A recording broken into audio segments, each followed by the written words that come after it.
ফরজ গোসলের সুন্নাহ সম্মত সঠিক নিয়ম কি? কারণ গোসল ফরজ হলে শরীরে বা কাপড়ে কোথাও নাপাক লেগে থাকলে সেই অংশটাকে আগে ধুয়ে ফেলা, ভালো করে ধুয়ে নাপাকটা দূর করে ফেলা।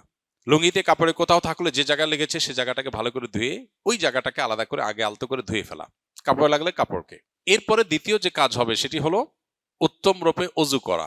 এখন নাপাক যেটা ধুইতে বলা হলো, এটা যদি কারোর কাছে চিহ্নিত না থাকে তাহলে সেক্ষেত্রে পেরেশানের কোনো কারণ নেই। যদি চিহ্নিত থাকে, চেনা যায় কোন জায়গা নাপাক, তাহলে সে জায়গাটা ধুয়ে ফেলা। আর যদি হারিয়ে যায়, মিশে যায় অন্য সাধারণ জায়গার সাথে, কাপড়ের সাথে, তাহলে তো কিছু করার নেই। এক্ষেত্রে দ্বিতীয় কাজ হবে হলো অজু করা, উত্তম রূপে অজু করা।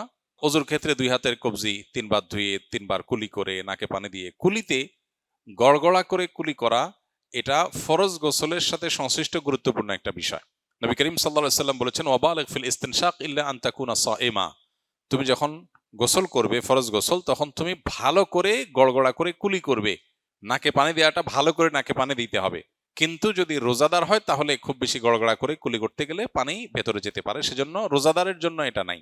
বাকি সাধারণ অবস্থাতে আমরা যে ওযু করব ফরজ গোসলের শুরুতে, সেটার শুরুতে আমরা ভালো করে গড়গড়া করে কুলি করে নাকে পানি দিয়ে, এরপর 3 বার মুখ ধৌত করে 3 বার কোণ পর্যন্ত হাত ধুয়ে মাথা মাসা করে, তারপর মাথা এবং কাঁধে পুরো শরীরে পানি দিয়ে ধৌত করে, শেষে বের হয়ে আসার সময় 2 পায়ের গোড়ালি পর্যন্ত এই জায়গাটা ধোয়া বাকি আছে, এটা ধুয়ে টেপে হোক পুকুরে হোক দিয়ে তারপর আমরা বের হয়ে চলে আসবো।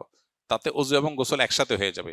এভাবে সুন্নাহ সম্মত ফরজ গোসল বা সুন্নাহ সম্মত গোসল আদায় করলে গোসলের সাথে ওযু অটোমেটিক হয়ে যাবে, আলাদা ওযু আর করার প্রয়োজন নাই। হ্যাঁ, গোসল করতে করতে যদি আবার কেউ পেশাব আসে, কারোর পেশার বেগ হয়, পেশাব করেন অথবা বায়ু ত্যাগ করেন, ওযু ভঙ্গের কোনো কারণ দেখা যায়, তাহলে তাকে আবার শুরু থেকে ওযু করতে হবে। আর যদি সেরকম কিছু দেখা না যায় তাহলে এটাই তার ফরজ গোসলের জন্য যথেষ্ট হবে। একই সাথে গোসলের সুন্নাহ, ফরজ গোসলের সুন্নাহটা আদায় হবে।